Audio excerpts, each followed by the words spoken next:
नमस्कार। अब आज की चर्चा का विषय आपको वर्तिका बता चुकी हैं, दो सितारे, संयोग, समय और समाज। तो हम सबके लिए बहुत ही खूबसूरत संयोग है कि जावेद साहब और शबाना जी एक साथ हमारे साथ हैं। और आज हम सबके लिए जानना बड़ा दिलचस्प होगा कि कैसे संयोग थे जब ये दोनों मिले, कैसे 30 साल का खूबसूरत वक्त इन्होंने एक दूसरे के साथ बिताया, successfully married couple of 30 years, और कैसे इन्होंने फिल्म जगत या फिल्म बनाने की कला, समाज को अपने सामने बदलते देखा है और बहुत खुलकर बेबाकी से इन्होंने सामाजिक मुद्दों पर अपनी राय रखी है। बहुत बहुत स्वागत है जावेद साहब, शबाना जी आपका। तो सबसे पहले उसी सवाल से शुरू कर लेते हैं क्योंकि संयोग की बात हो रही है। कुछ याद करना चाहेंगे वो कैसे संयोग थे? एक पैरेलल सिनेमा की एक्ट्रेस, एक मेन स्ट्रीम कमर्शियल सिनेमा के राइटर। देखिए, अगर लॉजिकली सोचा जाए तो हमारी तो अरेंज मैरिज होनी चाहिए थी, हुई नहीं। मुझसे अगर कोई पूछे कि आपने शबाना को पहली बार कब देखा तो मैं नहीं बता पाऊंगा।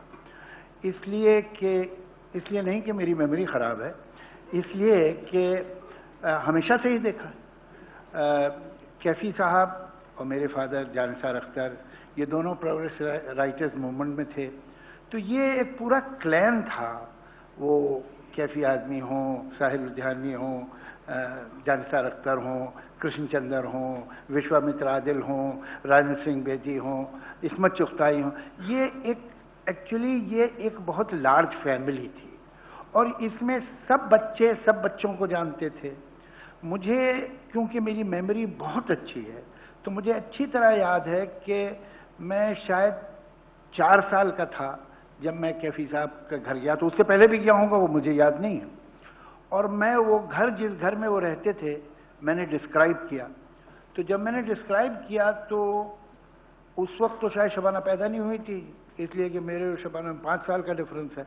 तो अब मैं कैसे बताऊं कि मैंने पहली बार कब देखा था। तो हम दोनों एक दूसरे को जानते तो हमेशा से थे। लेकिन ये सच है कि फिल्म इंडस्ट्री हालांकि एक इंडस्ट्री है, लेकिन उसमें भी अलग अलग सोलर सिस्टम्स हैं, तो अलग अलग ऑर्बिट्स होते हैं। तो शबाना कोई दूसरी तरह की फिल्मों में दूसरी तरह के डायरेक्टर्स के साथ उस वक्त 70s में काम कर रही थी, मैं कुछ दूसरी फिल्मों में दूसरे डायरेक्टर के साथ। तो कभी कभी फिल्म के फंक्शन वगैरह में मुलाकात होती थी, बस मिलते थे, कैसे हैं, क्या है, कुछ ऐसी फॉर्मल बातें हो जाती थी। कैफी साहब से मेरी ज़्यादा वो थी रेपो और शायरी और ये वो के लिए अक्सर मैं उनके पास भी जाता था, तो उन्हीं से मिलके आ जाता था। लेकिन फिर इत्तेफाक की बात ये हुई कि लेट 70s अर्ली 80s में हमारे कुछ ऐसे कॉमन फ्रेंड्स हो गए कि जहां हम फिर उनके घर पे मुलाकात होने लगी। और फिर जब इतना वक्त मिला कि पार्टी में तो आप वैसे ही ऊपर बातें कर लेते हैं, लेकिन जब वो दोस्तों के घरों में मुलाकात हुई तो फिर ज़्यादा कॉन्वर्सेशन और ज़्यादा जान पहचान एक तरह की शुरू हुई, जिसमें एक रिलेशनशिप डेवलप हुई। ऐसा हुआ। कुछ खास इंटरेस्टिंग तो है नहीं। शबाना जी, आजकल शादी की अगर बात करें, विमेन आर वर्किंग, इंडिपेंडेंस है, फ्रीडम ऑफ थॉट्स है, इंडिपेंडेंस ऑफ थॉट्स। तो सितारों की तो बात छोड़ दीजिए, 30 साल आम लोगों की शादी भी निभाना आजकल बड़े लोगों में इश्यूज होने लगे हैं। और ईगो क्लैश इज समथिंग जो बहुत आसानी से हो जाता है। आप क्या कहेंगी, एक परफेक्ट बैलेंस 30 साल के लिए क्या होता है? देखिए, मुझे ऐसा लगता है कि शादी, और हमारी शादी को 30 बरस हो गए, उसकी कामयाबी का एक बड़ा राज ये कि हम एक दूसरे से मिलते ही नहीं हैं। तो ये जो है, ये एक ऐसा फॉर्मूला है कि अगर ये हस्बैंड एंड वाइफ अपने लिए बना लें तो बहुत आसानी हो जाती है, क्योंकि आप इतना कम मिलते हैं कि फिर आपको बहुत दिलचस्पी होती है एक दूसरे से। आप संयोग की बात कर रही थी, तो ये भी संयोग की बात है कि हम दोनों एक साथ एक जगह पर एक ही शहर में हैं।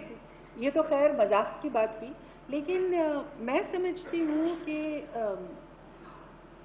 जावेद और मेरा जो जिंदगी का जो नज़रिया है, जिसको वर्ल्ड व्यू कहा जाता है, या जिस तरह के बैकग्राउंड से हम आए हैं, वो एक जैसा ही है, बहुत मिलता जुलता है। और जावेद और मैं एक दूसरे के बहुत अच्छे दोस्त हैं। जावेद ये अक्सर कहते हैं कि शबाना मेरी इतनी अच्छी दोस्त है कि शादी भी हमारी दोस्ती को बिगाड़ नहीं सकी। जी, पढ़ा। तो मुझे लगता है अगर मियाँ बीवी अपने आप में भी कंप्लीट रहें और फिर एक यूनिट भी बन सके। दरअसल होता ये है कि एक पार्टनर बहुत बिजी होते हैं और दूसरा पार्टनर के पास सिर्फ अपनी शादी और अपने बच्चे हैं। आज ऑफ कोर्स वो रियलिटी चेंज हो रही है और हम देखते हैं कि काफ़ी तब्दीली आ रही है। मर्द और औरत का जो रिश्ता है उसमें तब्दीली आ रही है, लेकिन फिर भी मैं समझती हूँ कि कुछ जिम्मेदारियां हैं जो हमारे समाज ने ये तय पा लिया है कि ये औरतों की ही है। जैसे कि अगर मैं समझती हूँ कि औरत मियाँ बीवी दोनों बहुत अहम काम कर रहे हैं, दोनों IAS ऑफिसर्स हैं, दोनों डॉक्टर्स हैं, दोनों लॉयर्स हैं, दोनों बैंक मैनेजर्स हैं, तो ये क्यों समाज ने तय कर लिया है कि अगर बच्चा बीमार हो तो सिर्फ माँ ही घर पे रहेगी? ये क्यों नहीं हम सोच सकते कि भाई कभी कभी बाप भी घर पे रह सकते हैं? ये हमने क्यों नहीं तय किया है कि देखिए, अगर शौहर की बिजनेस मीटिंग हो तो ये तो हम टेकन फॉर ग्रांटेड देते हैं कि बीवी तो जरूर आएगी, लेकिन अगर बिजनेस मीटिंग बीवी की है तो अगर शौहर साथ जाएंगे तो वो पूछेगा मैं क्या जोरू का गुलाम हूँ? तो इस तरह की जो डबल स्टैंडर्ड्स हैं और सोच है which comes inherently from a patriarchal mindset। इन दिनों में मैंने कई टेक्स्ट बुक्स देखी, बच्चों की जो टेक्स्ट बुक्स, उसमें 2 सवाल जरूर होते हैं। माँ कहाँ है? जवाब होता माँ रसोई घर में है। पिता कहाँ है? पिता दफ्तर में है। तो मैं पूछती हूँ ये क्यों नहीं हो सकता कि सवाल हो कि माँ कहाँ है? माँ दफ्तर में है। पिता कहाँ है? पिता रसोई घर में है। ये क्यों नहीं हो सकता कि पिता भी रसोई घर में है और माँ भी रसोई घर में है, पिता भी दफ्तर में है और माँ भी दफ्तर? तो इस तरह की जो हमारी कंडीशनिंग है उसमें औरत अगर अपने करियर को उतनी ही अहमियत दे जितनी कि मर्द देता है तो उसको ये माना जाता है कि ये बहुत एम्बिशियस है और उस एम्बिशन को society looks down upon. I think that is very important कि यू हैव टू, देखिए बिल्कुल तो equal, you can not legislate equality, but there are certain issues जिसके अंदर जरूरी है कि वो बराबरी का दर्जा पार्टनरशिप में होना जरूरी है। जावेद साहब, फिल्मों की थोड़ी सी बात करें। इस देश को आपने एंग्री यंग मैन दिया। उस समय में, जिस समय की बात हो रही है, were you also an angry young man? अब वो अपने बारे में आदमी खुद ही फैसले करने लगे तो बड़ा प्रॉब्लम हो जाता है और अपने बारे में ज्यादा सोचना भी नहीं चाहिए। गुस्सा आता था बातों पर? उस समय मैं एक ऐसा इंसान था। ये सब बातें, बाकी ये कि जरूर है, मुझे ऐसा लगता है कि कोई भी राइटर हो, और ये स्क्रिप्ट मैंने अकेले तो नहीं लिखी, सलीम साहब मैंने दोनों ने मिलकर लिखी, तो राइटर लिख तो वही सकता है जो उसके अंदर है। अगर वो राजा रानी की भी कहानी लिखेगा, अगर वो परियों की कहानी भी लिखेगा, तो उस परियों की जो मोरालिटी है, उसकी जो एस्थेटिक्स है, उसके जो संस्कार हैं, वो तो वही आएंगे जो कि राइटर के अंदर है। तो कहीं ना कहीं हर कहानी किसी भी टॉपिक पे हो, किसी हद तक ऑटोबायोग्राफिकल होती है, इसलिए कि उसकी जो मोरालिटी है, उसके जो एस्पिरेशंस हैं, उसके जो इंस्पिरेशन है, उसके जो सेंस ऑफ फेयरनेस है, वो राइटर के पास से आती है, वो राइटर की है। तो कुछ न कुछ होगा ऐसा। नए नए हम लोग भी सक्सेसफुल हुए थे। उससे पहले मेरे ग्रैंडफादर का एक शेर है, 2 ही लम्हे जिंदगी में मुझ पे गुजरे हैं कठिन, एक तेरे आने से पहले, एक तेरे जाने के बाद। तो सक्सेस के बारे में फिल्म इंडस्ट्री में ये बात कही जा सकती है, एक तेरे आने से पहले, एक तेरे जाने के बाद जो लम्हे होते हैं बड़े कठिन होते हैं। तो हम लोग बहुत स्ट्रगल करके नए नए बने थे, कुछ जगह मिल गई थी, 2 वक्त की रोटी मिल रही थी, तो उस वक्त जो इतने बुरे दिनों से गुजरे थे उनका कुछ न कुछ गुस्सा तो हम में होगा। बड़ा हार्ड टाइम देखे थे हमने, तो वो चलिए काम आ गया। तो और वो क्या किस्सा था कि फिल्मी पोस्टर्स पे क्रेडिट नहीं मिलना, तो अपना नाम पेंट करने वाला, वो कुछ बताएं। अब वो देखिए, उस जमाने में राइटर बेचारे बहुत कम पैसा मिलता था, कहीं क्रेडिट भी नहीं होता था, पोस्टर पे नाम नहीं होता था। तो हमारी 3 पिक्चर हिट हो चुकी थी, अंदाज, हाथी मेरे साथी, सीता और गीता, ये 4थी पिक्चर थी जंजीर। तो हमने उनसे कहा कि भाई देखिए, हमारा भी नाम पोस्टर पे होना चाहिए। तो हमें बताया गया कि देखिए ऐसा होता नहीं है, राइटर का नाम कोई पोस्टर पे नहीं देता है। तो हमने कहा अच्छा ठीक है। तो पिक्चर उस ज़माने में, अब तो एक ही दिन में हर जगह रिलीज़ हो जाती है, तब नहीं होती थी। 70s में तो बड़े बड़े शहरों में लगती थी, फिर उसके बाद छोटे शहरों में लगती थी, फिर उससे भी छोटे शहरों में जाती थी। तो जब बम्बई में वो रिलीज़ हुई तो हमने 2 जीपें किराए पे लीं और 3-4 आदमी बिठाए दोनों जीपों में, और सीढ़ियाँ दी उन्हें और पेंट दिया, और कहा कि बम्बई में जितने पोस्टर लगे हैं पिक्चर के, हीरो की नाक पे, हीरोइन के माथे पे, जहाँ जगह मिले लिख दो रिटन बाय सलीम जावेद। और पूरी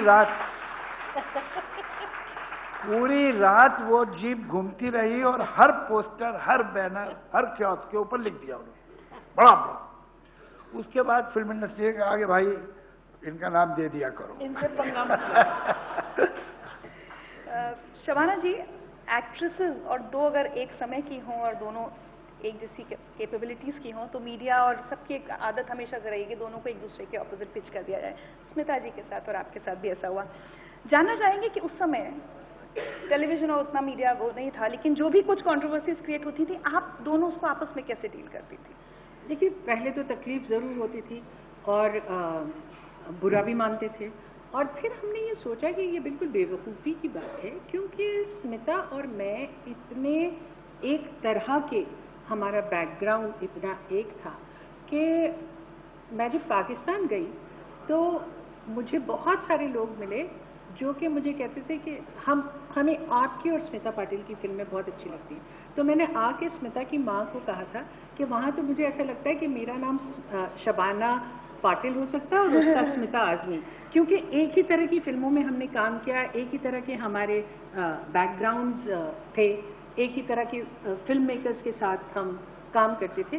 तो इस तरह की जो राइवलरी जो प्रेस बनाती है, उसको आप इग्नोर करें या उसको आप उछालें, ये रियली आप पर डिपेंड करता है। एक और आपके फिल्मी करियर पे जब अगर हम लोग बात करते हैं तो नॉर्मली एक्ट्रेसेस को देखा जाता है कि वो अपनी स्क्रीन इमेज को लेकर हमेशा बहुत कॉन्शियस रहेंगी। आपने उसके साथ साथ जितना सोशल एक्टिविज्म, जब चाहे वो HIV का मुद्दा रहा हो, झोपड़पट्टियों का मुद्दा रहा हो, वो बहुत हिम्मत चाहिए होगी मुझे लगता है, एक स्टार वैल्यू के साथ साथ उन इश्यूज को उठाना। तो क्या था वो एक इनर वॉइस?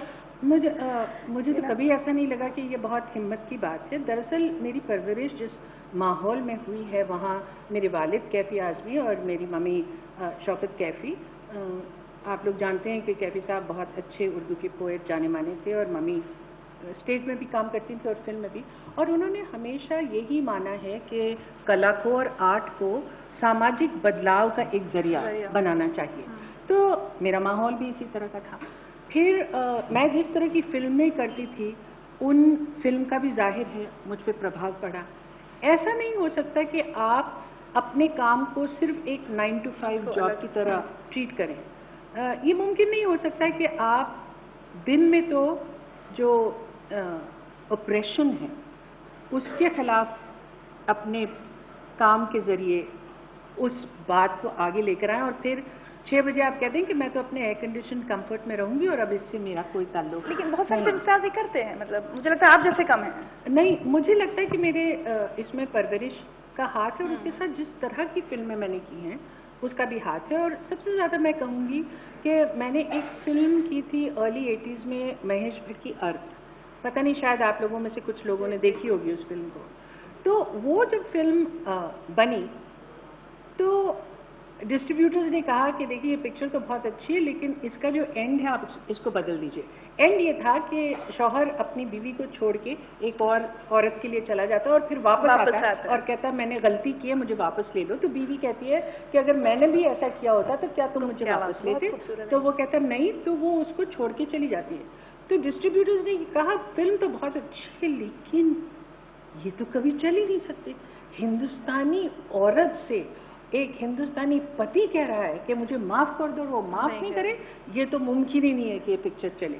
बहरहाल महेश भट्ट और मैंने कहा कि नहीं, हमने इसकी एंड के लिए बनाई थी, हम इसको नहीं चेंज करेंगे। और जब फिल्म रिलीज हुई तो बहुत कामयाब हुई, क्रिटिक्स में भी बहुत कामयाब हुई और कमर्शियली भी बहुत कामयाब हुई। उसकी वजह से ये जरूर हो गया कि मेरे घर में झुंड की झुंड औरतों का आने लगा जो मुझसे आके ये उम्मीद रखते थे कि उनकी शादी में जो मसले हैं मैं उनको हल कर सकूंगी। तो मैं बहुत घबराई क्योंकि मैंने तो सिर्फ, हाँ बिल्कुल, मैंने तो सिर्फ एक रोल किया था, लेकिन उससे मुझे ये लगा कि ऑडियंस में इतना बड़ा प्रभाव पड़ता है आपके कैरेक्टर का कि often times the audience cannot make a distinction between the two, और इस तरह से औरतों के साथ काम मेरा शुरू हुआ। नहीं, मुझे आज ये कहना होगा, आपने जब इस बात की याद दिलाई, तो हमारी जनरेशन जब हम लोग मैंने ये फिल्म देखी तो वो सीन सबसे ज़्यादा छाप अगर किसी उस फिल्म के सीन ने छोड़ी है तो इसी ने छोड़ी है, बिकॉज नहीं, और हमारा तो फ्रेश माइंड था। आप ये सही कह रहे हो, और इसलिए मैं समझती हूँ कि काफ़ी बार ऐसा होता है कि फिल्म मेकर्स ये समझते हैं कि ऑडियंस इसके लिए तैयार नहीं है, लेकिन ऑडियंस सही मानों में तैयार होती है। तो इसलिए हमारा ये फर्ज बनता है कि हम बार को बार बार रेस करते जाएं जी, ऑडियंस को अंडर वैल्यू नहीं करना। जी जावेद साहब, आपकी ज़िंदगी पर, आपके हर चीज़ पर, हाव भाव पर, लेखन पर आपको अपने पिता की कितनी छाप दिखती है?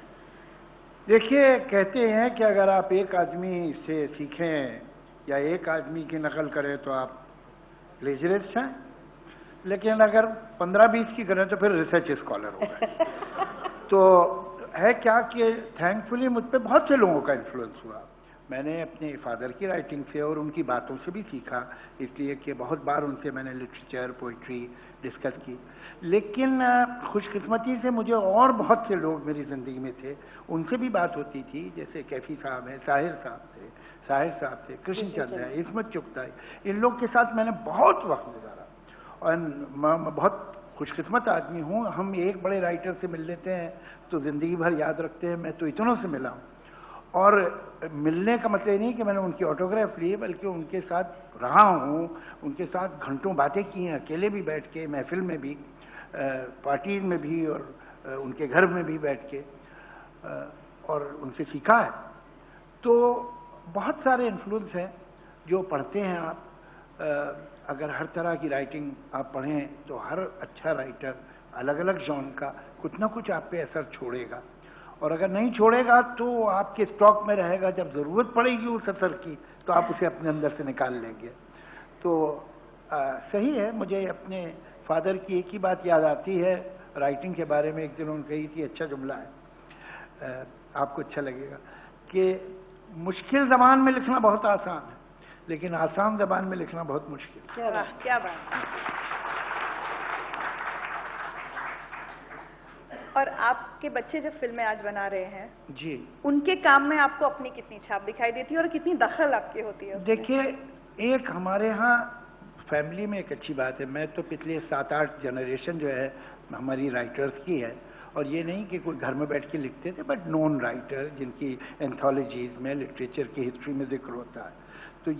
तो ये बच्चे तो समझिए 7वीं जनरेशन हो गए, मैं 6ठी जनरेशन। एक हमारे यहाँ ट्रेडिशन है, वो बहुत अच्छी है कि हम ट्रेडिशन को नहीं मानते हैं। कि मेरे ग्रैंडफादर भी पोएट थे, लेकिन मेरे ग्रैंडफादर की पोएट्री और मेरे फादर की पोएट्री में कॉमन नहीं है, डिफरेंट। मेरी जो पोएट्री है वो मेरे फादर जैसी नहीं है, वो डिफरेंट है। आमतौर से होता क्या है कि जब बच्चे फिल्म बनाना शुरू करते हैं, आप देखिएगा, ट्रेस कर लीजिएगा, तो देखते हैं कि हमारे माँ बाप ने कैसी फिल्म बनाई थी, तो वैसी पिक्चर उसी टाइप की कुछ बनाएं। लेकिन मुझे बहुत खुशी है कि ये ट्रेडिशन को नहीं फॉलो किया जाए। ये मेरे बच्चों में भी थी। फरहान ने जो पिक्चर पहली बनाई थी दिल चाहता का, उसका मेरी फिल्मों से कोई वास्ता नहीं था, ये उसकी अपनी फिल्म थी। या जोया ने जो पहली पिक्चर बनाई लक बाय चांस, या उसके बाद भी जो फिल्में बनाई, उनका कोई असर नहीं था। अगर फरहान पे मैं कह सकता हूँ कि चलिए इतना असर था कि उसने बचपन में बार बार डॉन देखी थी, तो उसने डॉन के बारे में सोचा होगा कि ऐसे नहीं वैसे बनती तो अच्छी थी, तो उसने डॉन रीमेक की। तो भाई यही एक असर है। बाकी ये कि मैं बहुत खुशी से बात कहता हूँ कि उन्होंने मेरा ज़्यादा असर नहीं लिया। ये बात सही नहीं है, he is being very modest. सही बात तो ये है कि अगर आप जोया और फरहान की फिल्में देखें तो उसमें बेसिक जो कोर वैल्यूज़ हैं, और ख़ास तौर से मर्द और औरत के जो डेफिनेशंस हैं, वो आज के डेफिनेशंस हैं, वो किसी तरह से ट्रेडिशनल नहीं है। इंटरेस्टिंग बात यह है कि जब आप सलीम जावेद की स्क्रिप्ट्स के बारे में सुनते हैं तो या बात करते हैं, तो हमेशा ऐसा लगता है कि इनमें जो है सिर्फ हीरो का किरदार हावी होता है और माँ का, और इनकी हीरोइंस जो हैं वो इम्पोर्टेंट नहीं रही हैं। मैं इससे इत्तेफाक नहीं रखती हूँ, क्योंकि अगर आप केयरफुली देखें तो इनके स्क्रिप्ट्स में हीरोइंस के रोल्स जरूर छोटे होते थे हीरो के मुकाबले में, लेकिन they were all persons and they were defined by their profession. कोई भी इनकी हीरोइन ऐसी नहीं है जो काम नहीं करती है, और हिंदी सिनेमा में आज भी working women are completely invisible. खैर अब तो मर्दों ने भी छोड़ दिया काम करना। कौन काम करता है? तो जो कोर वैल्यूज है मुझे लगता है वो बच्चों ने माँ बाप से। जी, अब वक्त हो रहा है मुझे ऑडियंस के सवाल, लेकिन एक सवाल मेरा आप दोनों से। जावेद साहब, आपके ऊपर जब रिसर्च करी थी एक बड़ा इंटरेस्टिंग आर्टिकल आया कि अननोन फैक्ट्स जैसे आते हैं कि आपके बारे में, उसमें एक लाइन मैंने पढ़ी, Javed Akhtar is an atheist and he has raised his kids as atheist. तो मेरे मन में सवाल ये आया कि जब आप कहते हैं कि धार्मिकता बच्चों पर नहीं थोपनी चाहिए, तो नास्तिकता भी नहीं थोपनी चाहिए। बिल्कुल। तो मुझे लगा आपसे पूछना चाहिए, have you raised your children as atheist? देखिए, ये तो आप कर ही नहीं सकते हैं, ये पॉसिबल नहीं है। होता ये है कि एक बच्चा पैदा होता है और माँ बाप उसे इससे पहले कि बच्चे के पास कोई चॉइस हो अपना धर्म उसमें इंजेक्ट कर देते हैं पूरे का पूरा। अब वो बच्चे को कोई चॉइस थोड़ी होती है, वो वही सीख लेता। कमाल की बात यह है कि अभी जिक्र हो रहा था कि अगर माँ बाप दोनों डॉक्टर हैं या माँ बाप दोनों इंजीनियर हैं या माँ बाप दोनों बैंकर हैं, तो ऐसा नहीं करते ना कि बच्चे को बचपन से ही इंजीनियर बनाने लगते हैं या डॉक्टर बनाने लगते हैं। तो भाई बचपन से ही मुसलमान या हिंदू क्यों बनाने लगते हो बच्चे को? उसको चांस दो। ऐसा तो नहीं ना कि 2 साल के बच्चे को इंजीनियरिंग का कोर्स शुरू करवा देते हैं, ऐसा नहीं करते ना। उसी तरह से आप छोड़ दीजिए बच्चे को। बल्कि मैंने एज एन एथीस्ट, ये थोड़ा सा मेरा प्रॉब्लम था लाइफ का कि मैं छोटे बच्चों को ऐसी बात करूंगा वो ट्रॉमेटाइज हो जाएंगे। स्कूल जाते हैं, दूसरे बच्चों से मिलते हैं, तो जब मेरे पास आते थे कभी कभी, मुझे अच्छी तरह याद है, फरहान 6 साल या 7 साल का था, कि मुझसे पूछा था कि अगर हम लोग ऐसा करेंगे तो गॉड नाराज होता है? तो मैंने हाँ होता है, गॉड को ये बात नहीं पसंद आती। ज़्यादा इम्फेसिस किए बगैर बोली, जब तक गॉड है तब तक ठीक है। गॉड जेनेरिक वर्ड है, ये छोड़ देगा। लेकिन अगर जहां आपने गॉड को क्वालिफाई कर दिया, ये कौन सा वाला गॉड है, फिर आदमी प्रॉब्लम में आ जाता है। तो मैंने कभी ये नहीं किया, और ना उन बच्चों ने घर में कोई रिलीजियस रिचुअल या कोई रिलीजियस बात देखी। मुझे अच्छी तरह याद है कि फरहान एक बार शायद 7.5 या 8 साल का था, और 7.5 और 8 साल बहुत उम्र होती है बच्चे के लिए। So one day he came back from the school with his bag and he came directly to me, and with total surprise he asked me, "Pa, are we Muslims?" तो मैंने कहा बेटा ऐसा कुछ इम्पोर्टेंट बात नहीं है। क्या होता है, हर आदमी जो पैदा होता है किसी कम्युनिटी में पैदा होता है। कहाँ पैदा होगा? हवा में तो नहीं पैदा होगा ना। तो जिस कम्युनिटी में पैदा होता है लोग उसे वही बोलने लगते हैं। तो डोंट बॉदर अबाउट इट, बात खत्म हो गई। अब मैं उस वक्त, that was not the time to give him a lecture on atheism और सेकुलरिज्म। वो बच्चे कहाँ इतना समझेंगे। मैंने सिर्फ इतना किया कि उनको कोई रिलीजन के पास नहीं ले गया। बाकी अगर आप बच्चे का बचपन में ही दिमाग खराब नहीं करेंगे तो बड़े होके तो एथिस्ट ही बनेगा, और क्या बनेगा। जरा अगर किसी को मेरी बात पे शक है तो एक काम करिए कि अब कोई बच्चा पैदा हो आपकी फैमिली में, उसको कोई रिलीजन मत दीजिए, और जब वो 18 साल का हो तो उसे कहिए बेटा तुझे जो धर्म पसंद है वो ले ले, वो कोई भी नहीं लेगा।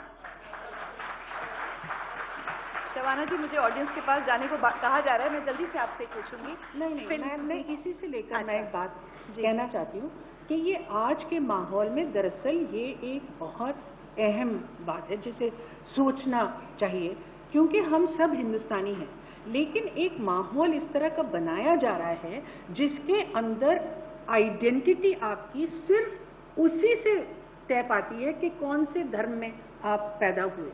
हालांकि ये हिंदुस्तान की सच्चाई नहीं है। हिंदुस्तान की सच्चाई जो सबसे स्ट्रांग एस्पेक्ट आपकी आइडेंटिटी का है वो है आपकी कॉमन कल्चरल हेरिटेज है, जिसको हम अपनी गंगा जमनी तहजीब कहते हैं। ये हमारी आइडेंटिटी का एक हिस्सा है। और अगर आप मुझसे पूछें कि मैं कौन हूँ तो मैं कहूँगी मैं औरत हूँ, मैं हिंदुस्तानी हूँ, मैं एक्ट्रेस हूँ, मैं मुसलमान हूँ, मैं माँ हूँ, मैं बेटी हूँ।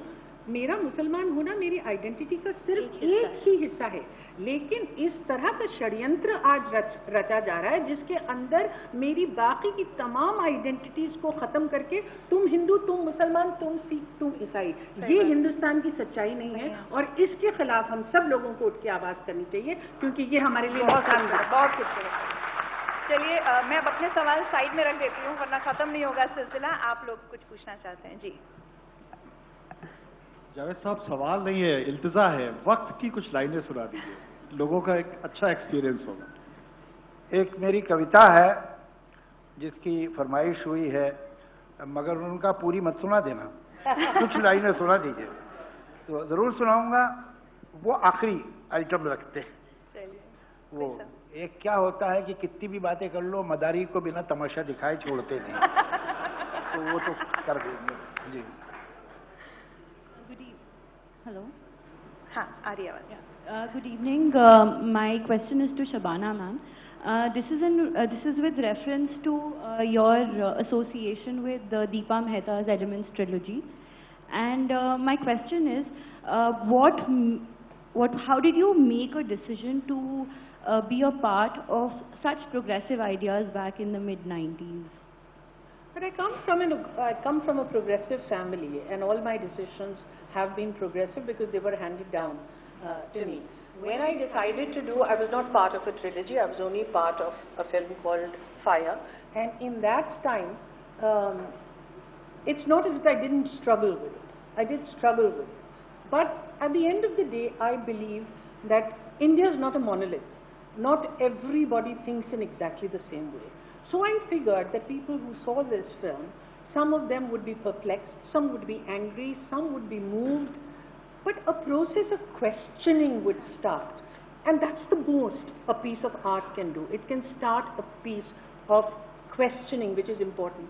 So I feel that if you talk about minority rights, then those minority rights must include all categories that are minorities, including the gay and the lesbian community.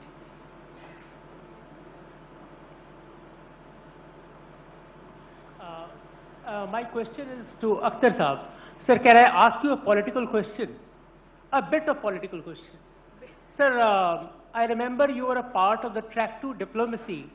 Atal Bihari Vajpayee, when he was the Prime Minister of India, he took a bus to Lahore, and perhaps you were a part of that.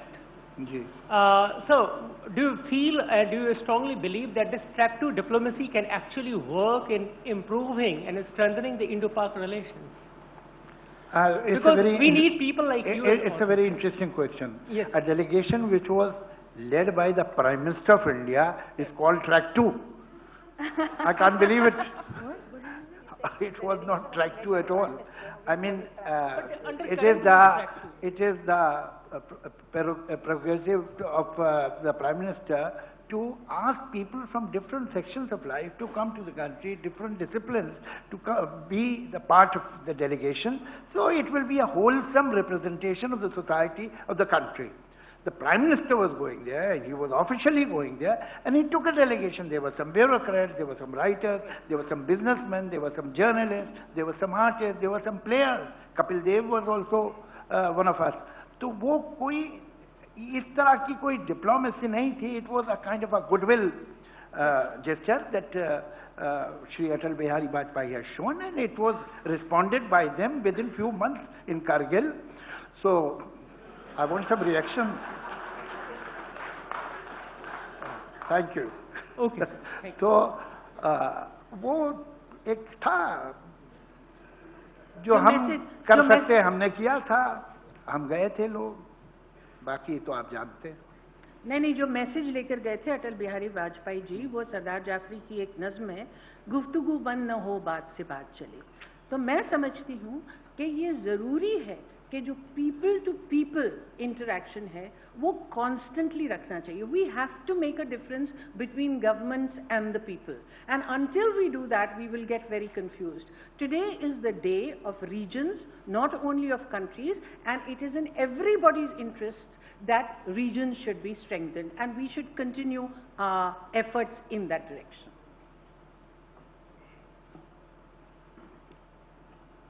आदाब अर्ज़ है। आदाब। मैं कुछ पूछना नहीं चाहती हूँ, मैं अपनी किताब आपके नज़र करना चाहती हूँ। ये काम तो बाद में भी हो सकता है। जी, लेकिन अभी देना चाहती यहीं जी ज़रूर अगर आप इजाज़त दें। शशि जी चलो नेक्स्ट आगे अभी ले लेते हैं, आपसे सवाल ले लें पहले, टाइम कम है हमारे पास बहुत। और कोई सवाल है नहीं तो जी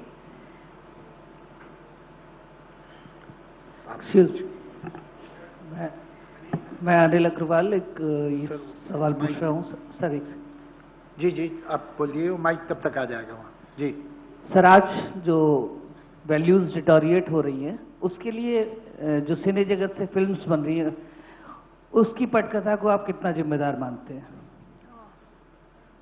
आप जवाब देना चाहिए मुझे। शबाना जी या जावेद जी जो भी है। जी मैं दे देता हूँ। मेरी फिल्मों के बारे में ज्यादा बात कर रहे थे इस वक्त। नहीं सर, एग्जैक्टली वो नहीं है। देखिए, ये जो है कोई बहुत अहम बात नहीं है कि फिल्में अच्छी हैं बुरी हैं, ये तो एक हिस्सा है। ज़्यादा इम्पोर्टेंट बात यह है कि हमारे समाज में ऐसा क्यों हो रहा है, क्या फिल्मों की वजह से हो रहा है। लेकिन अगर हम समाज का रॉन्ग डायग्नोसिस करेंगे तो बहुत खतरनाक काम करेंगे। हिंदुस्तान में कोई 14,000 के करीब थिएटर है। 14,000 थिएटर में से 8,000 थिएटर 3 स्टेट्स में हैं, कर्नाटक, आंध्र प्रदेश, तमिलनाडु। 6,000 थिएटर बचे, उनमें से ज्यादातर हैं 2 स्टेट्स में, वेस्टर्न महाराष्ट्र में, वेस्टर्न इंडिया में, और गुजरात में।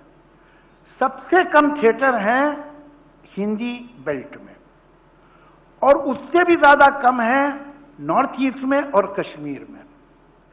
अब आप देखिए कि वायलेंस या लॉ एंड ऑर्डर के प्रॉब्लम ज्यादा कहाँ हैं, उन इलाकों में जहां थिएटर ज्यादा है या उन इलाकों में जहां थिएटर कम है। एक दूसरे ये कि जो वायलेंस हम देख रहे हैं अब धीरे धीरे हमारे समाज में आ रहा है, उसके हम हजारों बहाने बना रहे हैं, लेकिन जो सच्ची बात है वो नहीं फेस कर रहा कोई भी।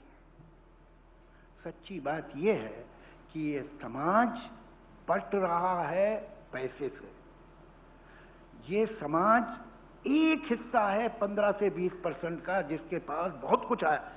मैं 15 से 20% में हूं। हम जो शहर के मिडिल क्लास लोग थे, अपर मिडिल क्लास या मिडिल क्लास लोग, हमने 25, 30, 40 बरस में बहुत तरक्की की है।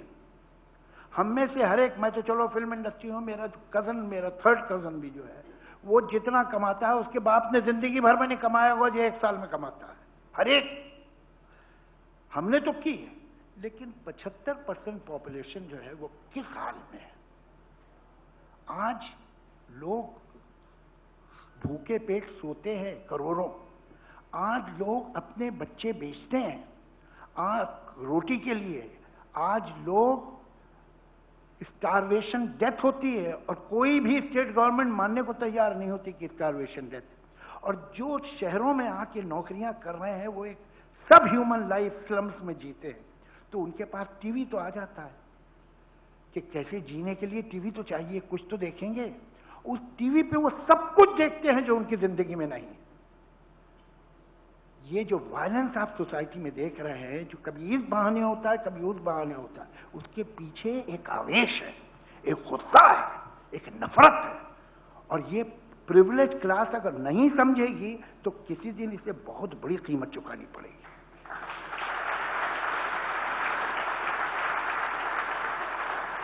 मैं तो एथीस्ट हूं, मेरा बस चले तो हर इल्जाम धर्मों पे लगा दूं।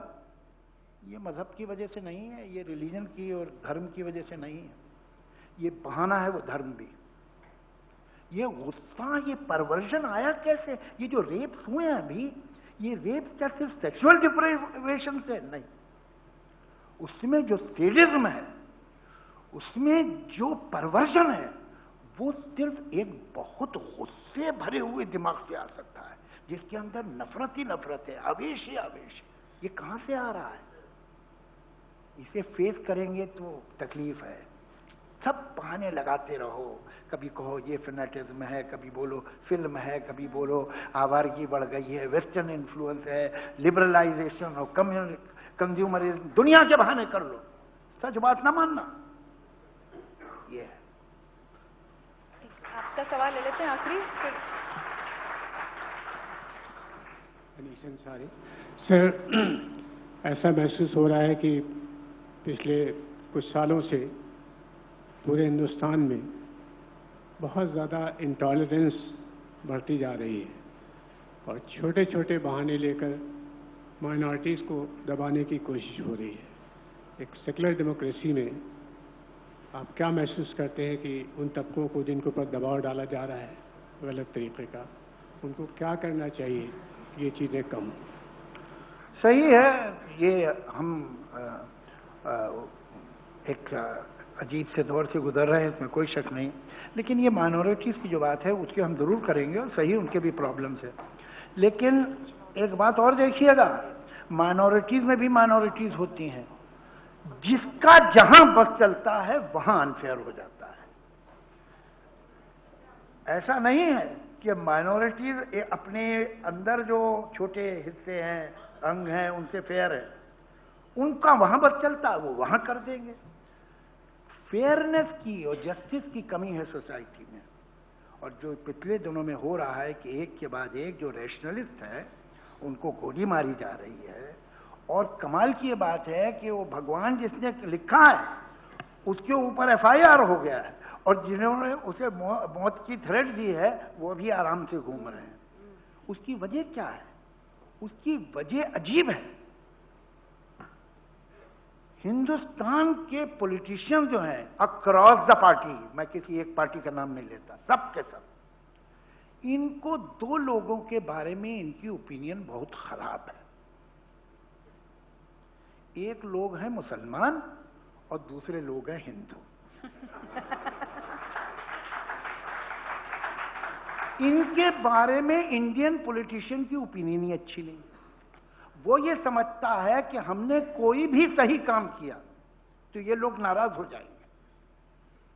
भाई, अगर तुम एक फैनेटिक मुसलमान को पकड़ने में डरते हो तो तुम्हारी आम मुसलमान के बारे में राय क्या है?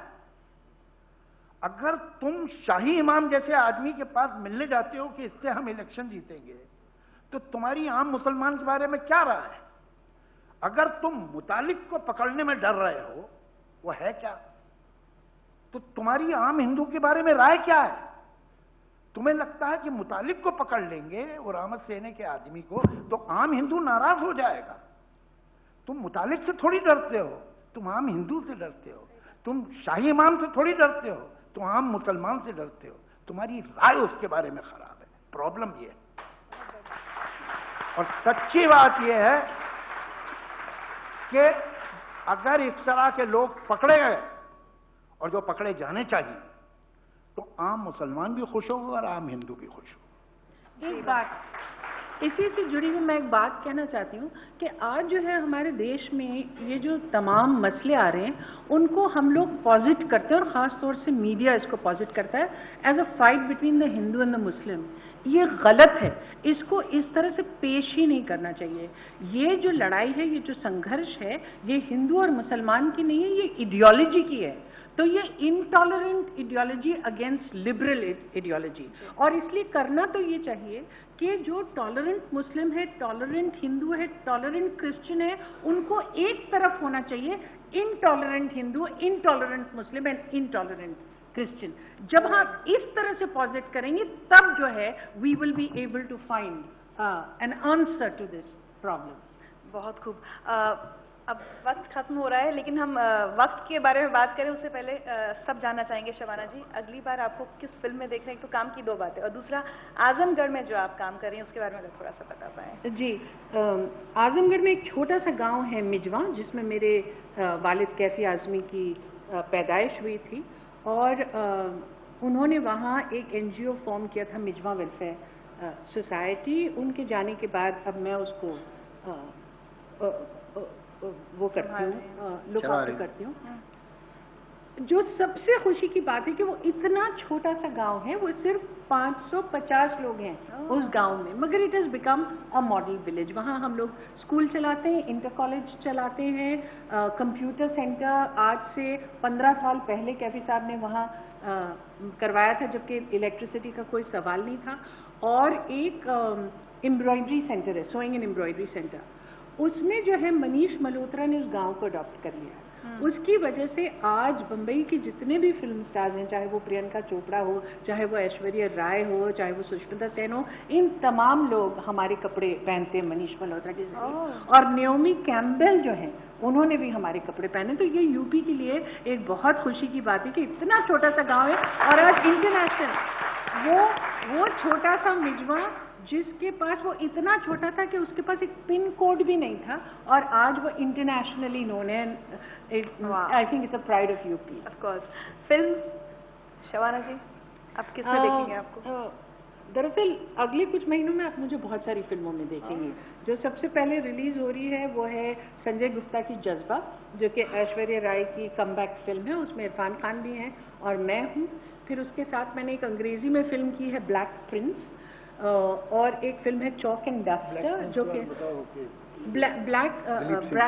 ब्लैक प्रिंस जो है दिलीप सिंह और उनकी जो अम्मा थी रानी जिंदा, उसके बारे में है, दैट्स इन इंग्लिश। फिर टीचर्स की जो दुर्गत है आज हमारे माहौल में, हमारे मुल्क में, उसके ऊपर एक फिल्म है चॉक एंड डस्टर। और एक नीरजा भानोट, एक बहुत ब्रेव एयर होस्टेस थी जिसने अपनी जान दे दी थी हाईजैक में, तो उसमें भी मैं काम कर रही हूँ। और एक मिनी सीरीज है बीबीसी का capital, so you are going to see a lot of me this year. चलिए जावेद साहब, चलते चलते वक्त हो जाए शशि शेखर जी की फरमाइश। यह वक्त आपने कहा तो मुझे याद आया, मैं जल्दी से पहले नंद सुनाने से पहले पंडित जवाहरलाल नेहरू का छोटा सा किस्सा सुना दूं बड़े गुलाम अली खां के साथ। वो हैदराबाद गए थे नेहरू जी, तो उन्हें पता चला कि बड़े गुलाम अली खां भी हैदराबाद में है, तो उन्होंने बुलवाया उन्हें। कहला खान साहब यहाँ मेरा प्रोग्राम ऐसा है कि मेरे पास 2 घंटे हैं खाली, तो 2 घंटे में बहुत ज़माना हो गया आपसे सुना नहीं, तो सुन लें। तो बड़े गुलाम अली खां की अपनी वो थी भाई, वो अपने उस्ताद थे काम के। कहले देखिए पंडित जी फिर कभी सुनिएगा, 2 घंटे में तो मेरा गला गर्म होता है। तो हमारा भी अब गला गर्म होना शुरू हुआ था, तो बता कि वो टाइम ही खत्म हो गया। तो चलिए बहरहाल अब जितना भी गुनगुना हो गया गला उसी से सुना देता हूँ इनको नज्म जो है वक्त। ये वक्त क्या है, ये क्या है आखिर कि जो मुसलसल गुजर रहा है। ये जब न गुजरा था तब कहाँ था, कहीं तो होगा। गुजर गया है तो अब कहाँ है, कहीं तो होगा। कहाँ से आया किधर गया है, ये कब से कब तक का सिलसिला है। ये वक्त क्या है, ये वाकये, हादसे, तसादुम, these incidents, accidents, conflicts, every happiness, every sorrow, every pain, every pleasure, ये वाकये, हादसे, तसादुम, हर एक गम और हर एक मसरत, हर एक कज़ियत, हर एक लज्जत, हर एक तबस्सुम, हर एक आंसू, हर एक नगमा, हर एक खुशबू, वो जख्म का दर्द हो कि वो लम्स का हो जादू, स्पर्श का जादू, खुद अपनी आवाज हो कि माहौल की सदाएं, ये जहन में बनती और बिगड़ती हुई फिजाएं, वो फिक्र में आए जलजले हों कि दिल की हलचल, तमाम एहसास, सारे जज्बे, ये जैसे पत्ते बहते पानी की सतह पर जैसे तैरते हैं, अभी यहाँ हैं, अभी वहां हैं और अब है ओझल, दिखाई देता नहीं है लेकिन ये कुछ तो है जो कि बह रहा है। ये कैसा दरिया है, किन पहाड़ों से आ रहा है, ये किस समंदर को जा रहा है, ये वक्त क्या है। कभी कभी मैं ये सोचता हूं कि चलती गाड़ी से पेड़ देखो तो ऐसा लगता है दूसरी समझ जा रहे हैं, मगर हकीकत में पेड़ अपनी जगह खड़े हैं। तो क्या ये मुमकिन है सारी सदियां कतार अंदर कतार अपनी जगह खड़ी हो, ये वक्त साकित हो और हम ही गुजर रहे हो। क्या बात, क्या बात, क्या बात। कभी कभी मैं ये सोचता हूं कि चलती गाड़ी से पेड़ देखो तो ऐसा लगता है दूसरी समझा रहे हैं, मगर हकीकत में पेड़ अपनी जगह खड़े हैं। तो क्या ये मुमकिन है सारी सदियां कतार अंदर कतार अपनी जगह खड़ी हों, ये वक्त साकित हो और हम ही गुजर रहे हों? इस एक लम्हे में सारे लम्हे तमाम सदियां छुपी हुई हों, न कोई आइंदा न गुज़िश्ता। जो हो चुका है वो हो रहा है, जो होने वाला है हो रहा है। मैं सोचता हूं कि क्या ये मुमकिन है सच ये हो कि सफर में हम हैं, गुजरते हम हैं, जिसे समझते हैं हम गुजरता है वो थमा है। क्या बात, गुजरता है या थमा हुआ है, इकाई है या बटा हुआ है मुंजमद या पिघल रहा है, किसे खबर है, किसे पता है ये वक्त क्या है। वाह,